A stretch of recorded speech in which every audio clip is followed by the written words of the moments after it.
Olá pessoal, vamos falar com vocês a respeito das reações adversas transfusionais em crianças. Mas afinal, o que é uma reação adversa transfusional? Nada mais é que uma resposta ou efeito indesejável em um paciente que está temporariamente associado à administração de sangue ou componente de sangue. É muito importante falarmos um pouco sobre essas reações, porque elas se comportam de maneira diferente nos adultos e nas crianças. Mas para as crianças ainda não existem diretrizes específicas de como proceder com esse grupo de pacientes, sendo que cada país tem sua própria diretriz, não estabelecendo, por exemplo, um padrão para o volume de hemoderivados a ser transfundido ou mesmo a sua taxa de infusão.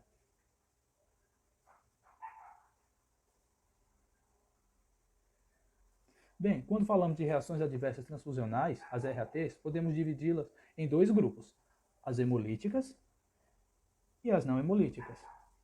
As hemolíticas, podemos destacar sintomas como febre, dor torácica, náuseas e dispneia.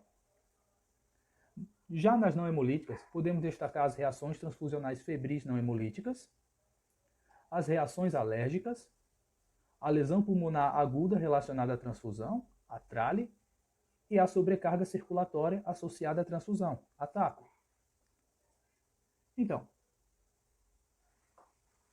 Então, pessoal, vamos aprender um pouco sobre essas RATs? A primeira delas é a aloimunização RBC. Nada mais é do que uma reação de produção de anticorpos contra os eritrócitos recebidos de um doador. Essa reação ocorre de maneira rápida, onde o organismo do paciente reconhece os eritrócitos como agentes estranhos e tenta combatê-los. Uma outra que vale destacar é a reação hemolítica tardia, RHT. Nessa reação, assim como na aloimunização RBC, o organismo vai reconhecer esses hemoderivados como agentes estranhos, como potenciais patógenos. Mas isso ocorre de maneira lenta.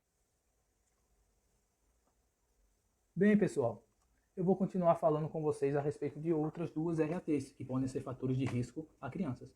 A primeira delas é a sobrecarga de ferro, e a outra é a doença transfusional versus hospedeiro. Em relação à sobrecarga de ferro, ela é uma RAT observada em crianças cronicamente transfundidas com doença falciforme. Essas crianças têm um nível mais elevado do conteúdo de ferro hepático, quando a fibrose é relatada na biópsia do fígado. Para isso, deve-se realizar um estudo bem delineado, cujo objetivo é detectar sinais biológicos da sobrecarga de ferro nessas crianças cronicamente transfundidas. Esse estudo evita complicações graves. Caso exista alguma sobrecarga de ferro, a terapia de quelação do ferro é indicada e deve ser administrada para que essas crianças não apresentem atrasos graves no crescimento ou anormalidade na puberdade. Já em relação à doença associada à transfusão versus hospedeiro, é uma doença de reação transfusional muito perigosa. Embora ela seja rara, ela apresenta elevada taxa de mortalidade, cerca de 80 a 90% dos indivíduos. Essa reação pode ser evitada pela irradiação de hemoderivados. As políticas de irradiação hospitalar devem ser desenvolvidas e implementadas a fim de reduzir o risco de eventos transfusionais e irradiação perdidas em crianças. Agora podemos falar um pouco sobre o que é a reação transfusional febril não hemolítica e as suas consequências. Bom, como o próprio nome já diz, nesse tipo de reação, o paciente que recebeu a transfusão desenvolve um estado febril em que há o aumento de 1 grau Celsius na temperatura corporal sem haver hemólise. Uma causa bastante comum desse tipo de reação ocorre porque os leucócitos presentes no sangue do doador, sobretudo no concentrado de plaquetas, após a separação e o armazenamento, liberarem citocinas. Todo indivíduo possui na superfície de suas células um grupo de proteínas chamado de antígeno leucocitário humano, que são responsáveis por apresentar as moléculas estranhas ao nosso corpo, as células de defesa, os leucócitos. No caso do paciente que recebeu a transfusão, esse grupo de proteínas reage contra o concentrado de plaquetas transfundidas. Como consequência, esse indivíduo sente calafrios e cefaleia, além de desenvolver reações alérgicas, como urticária e edemas. Para minimizar a ocorrência de casos assim, principalmente envolvendo crianças, que são mais suscetíveis por terem um sistema imunológico mais enfraquecido em relação aos adultos, é necessário que os hospitais utilizem hemocomponentes pré-armazenados leucorreduzidos do sangue. Também existe outro tipo de reação chamada de sobrecarga circulatória associada à transfusão, que ocorre devido à alta osmolaridade dos hemocomponentes que aumentam o volume no espaço intravascular por longas horas e com isso causa uma sobrecarga circulatória, principalmente em pacientes mais suscetíveis que apresentam insuficiência renal ou cardíaca. Por isso, a transfusão deve ser realizada vagarosamente e durante esse período, o paciente deve ser observado pelo profissional responsável para identificar possíveis sinais de insuficiência cardíaca e, então, suspender a transfusão. Segundo um artigo de revisão publicado em 2019, a Rede Nacional de Segurança em Saúde, dos Centros de Controle e Prevenção de Doenças e o Grupo de Trabalho de Hemovigilância da Sociedade Internacional de Transfusão de Sangue desenvolveram definições e critérios diagnósticos de sobrecarga circulatória associada à transfusão para adultos, mas nenhum desses critérios diagnósticos foi adaptado para neonatos ou crianças. É importante que seja estabelecida a definição e os critérios dessa reação para crianças, principalmente para auxiliar unidades de terapia intensiva pediátrica para melhor detectar e tratar esse tipo de reação transfusional. Há também outra reação conhecida como lesão pulmonar aguda relacionada à transfusão, que, segundo a literatura, é mais suscetível a acontecer em adultos, mas crianças menores de 1 ano de idade estão sob risco de desenvolver. Mas, afinal, o que é a lesão pulmonar aguda relacionada à transfusão? Bem, é uma complicação clínica grave, causada por anticorpos anti-antígeno leucocitário humano e antigranulócitos, que estão presentes no plasma do doador, que aglutina e desgranula os granulócitos do pulmão do receptor. Como consequência, há a formação de edema pulmonar não cardiogênico e dificuldades respiratórias.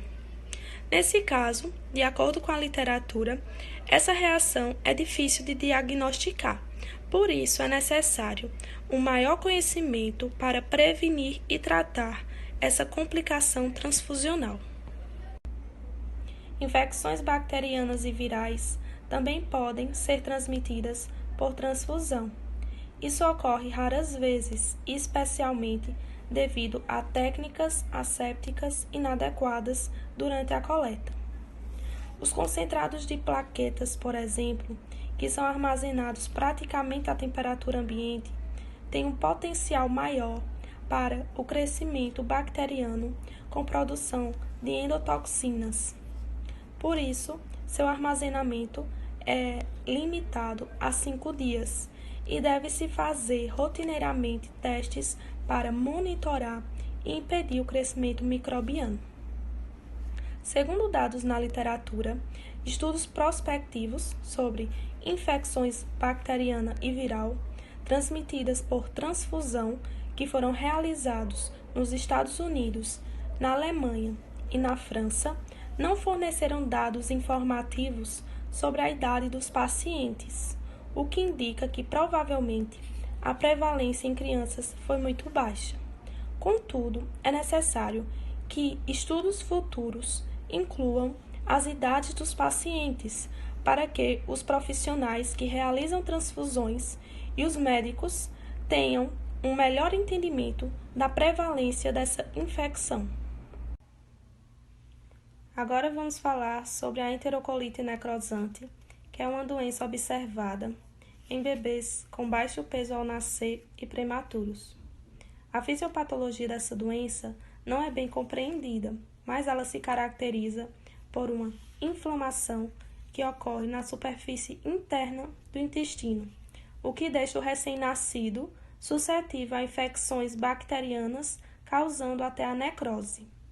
É uma doença que se relaciona pela baixa saturação de oxigênio e uma redução do fluxo sanguíneo no intestino do bebê. Bebês prematuros com baixo peso e anemia são indicados a receber a hemotransfusão.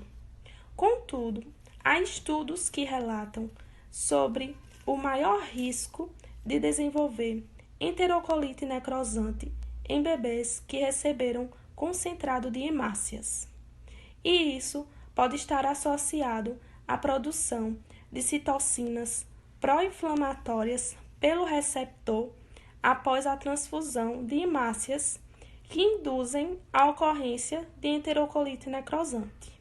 Porém, o conhecimento sobre o assunto é escasso e são necessários mais estudos para introduzir medidas eficazes de prevenção.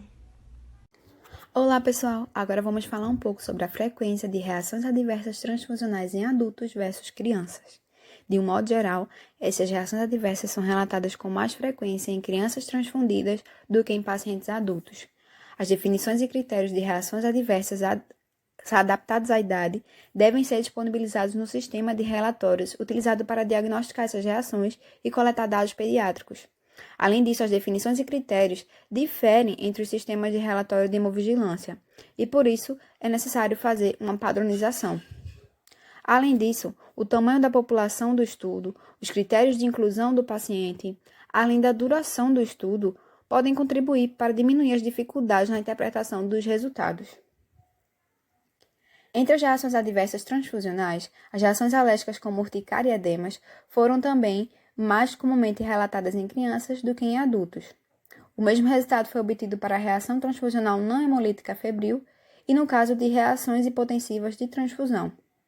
Além disso, na pediatria, as reações adversas transfusionais foram detectadas com maior frequência em pacientes do sexo masculino do que no sexo feminino. Por último, as taxas mais altas de reações adversas também foram muito mais relatadas em crianças menores de 18 anos do que em pacientes adultos, como no caso de concentrado de hemácia, em que houveram 577 casos de reações adversas contra 278 em adultos, e no plasma congelado, onde houveram 833 casos em crianças de reações adversas transfusionais contra 358 em adultos. Por isso, algumas teorias acreditam que fatores de risco associados aos produtos sanguíneos podem ser a base de várias reações adversas encontradas nas crianças. Há uma suspeita de que a duração do armazenamento do concentrado de hemácias esteja ligada a uma maior morbidade em neonatos e bebês submetidos à cirurgia cardíaca. Isso ocorre porque os níveis de potássio aumentam durante o armazenamento de concentrado de hemácias, particularmente após a irradiação. Então, a duração do armazenamento de hemácias foi identificado como um fator de risco para parada cardíaca hipercalêmica na transfusão em bebês. Em relação aos neonatos prematuros, a anemia fisiológica promove uma queda brusca de hemoglobina. Então, assim sendo, os critérios para a transfusão de pacientes menores de 4 meses de vida são diferentes, pelos seguintes motivos. É um grupo mais transfundido da pediatria, possui uma produção diminuída de eritropoetina endógena em resposta à anemia e também possuem baixa volemia. Para pacientes com mais de 4 meses de vida, as orientações para a transfusão de hemácias seguem as mesmas diretrizes que para os adultos e devem se basear em sinais e sintomas e não somente nos exames laboratoriais. Em relação às perspectivas futuras, a transfusão em pediatria, particularmente na neonatologia, é um campo especializado e, como vimos no geral, essas reações adversas são relatadas com mais frequência em crianças. Então, a implementação de novas políticas provavelmente reduzirá a incidência de certas reações adversas. As novas tecnologias também reduzirão a incidência de reações adversas pediátricas. E, por último, muitos estudos clínicos e hemovigilância ativa são necessários na pediatria, a fim de melhorar o monitoramento, aumentar a detecção de reações adversas e facilitar a introdução de novas diretrizes e ferramentas de prevenção na prática clínica. É isso, pessoal. Espero que tenham entendido e gostado do nosso trabalho. Até mais!